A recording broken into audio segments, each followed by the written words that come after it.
Hey, what up, though? It's your boy, T-Way Sports and Culture, back to put a little game in your brain and showing love to those doing the same.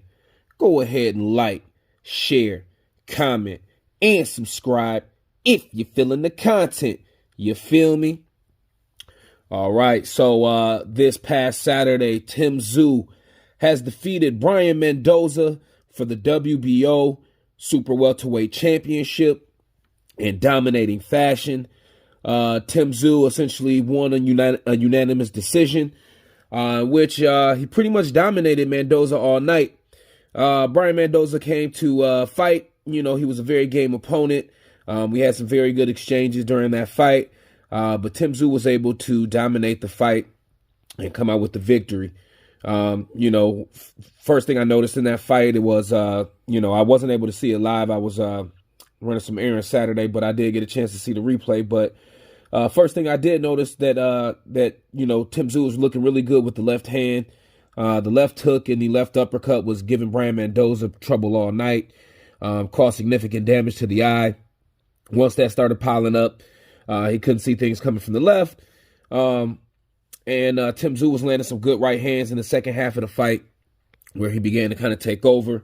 Not too much, not too high volume, but, very methodical, showed a lot of power, a lot of thump, won in dominating fashion. And, Tszyu, with all the buzz and everything that he's been getting recently, you expect this type of performance over someone kind of at Mendoza's level. So, I personally think it's time for Tszyu to step up in competition, take on the Jamal Charlos, the, Bud Crawfords, and the bigger names of the world.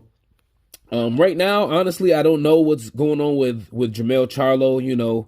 His last fight with Canelo Alvarez, in my opinion, Jamal Charlo was completely clocked out. In the past, we know that he's ducked Tszyu a couple of times at this point. So I'm honestly not sure where Jamal Charlo is at this point. A couple months back, a couple fights back, I had Jamal Charlo winning that easily. But at this point, I really don't know. That could be a good matchup with Tszyu's power. And, if Jamal Charlo doesn't come in with the right mindset, he can certainly lose that fight. So, personally, at this moment, that's a 50-50 fight for me. But not too sure, what comes with that, comes with that fight at this point. But, I know there was an option at one point to fight Bud Crawford. The WBO has just, I believe they're making some moves for Bud Crawford to be the mandatory for Tszyu at 154 for the WBO belt. But we'll see how that goes. My opinion, I think Bud wins that easily. Tszyu, very strong guy, very accurate guy, but I think Bud is just going to be way too crafty for him. I think Bud wins that easily. So that'll kind of help get everything going for Bud Crawford at 154. I know the Errol Spence rematch is being rumored to be at 154, but for Bud Crawford to start his campaign at 154, I think Tszyu is easily food up there for him for the WBO belt. So he can get that picked off pretty easily. But it'll be interesting to see what's next for Tszyu. There's a lot of big fights for him, on the checkerboard there. So we'll see how everything goes. But y'all let me know what y'all think. Did y'all get a chance to see the fight? How did y'all think Tszyu looked?